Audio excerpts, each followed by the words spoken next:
یوسف علیه السلام نه چې کله زلیخی مطالبه وکړله وراودته التي هو في بيتها عن نفسه وغلقت الابواب وقالت هيت لك. نو علماء بیان فرمائی زلیخی مطالبه کولا د بدفعله د یوسف علیه السلام نه تمام دروازې بند کړې وغلقت الابواب دروازې بند کړلې څومره دروازې وي او دروازې وي او صرف بندول نو تاله ورته ولګې دي په او دروازو دننه باندې یوسف علیه السلام دن کو مطالبت د بدفعله کوي یوسف علیه السلام نا یوسف علیه السلام بیان فرمای قال انی معاذ الله د الله نه پناه غواړم د الله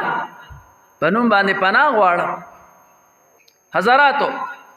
اوس یوسف علیه السلام ته زلیخا لګیا ده کله ورله خوشامند کوي ورته وی دا بدر لوکم دا بدر لوکم یوسف علیه السلام ورته وی نه هیڅ نکوم نه مانم ستا خبره ما نه منم. بیا ورته وی خوی کو تما سره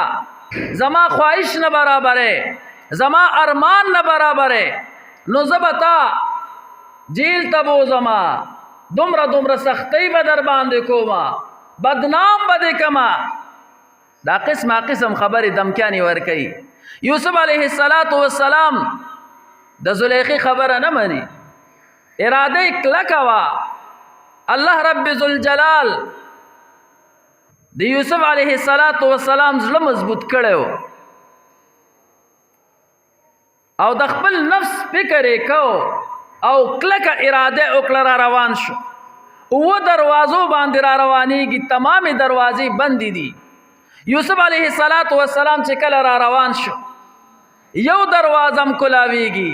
خواله ورله را رسی دروازه په خپله کلاویږي بلې دروازې له راځي یوسف علیه السلام ته دروازه په خپله کلاویږي تر دې چې اوه واړه دروازې ورته کوله وکړې الله رب ذوالجلال.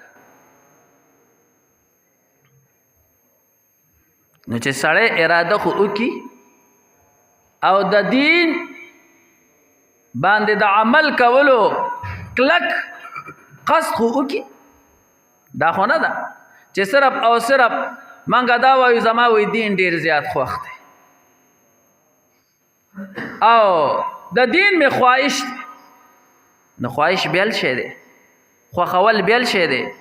او عمل کول بیل شه دی. الله رب ذوالجلال وی خوښوه ما د خپل نفس فکر وکړه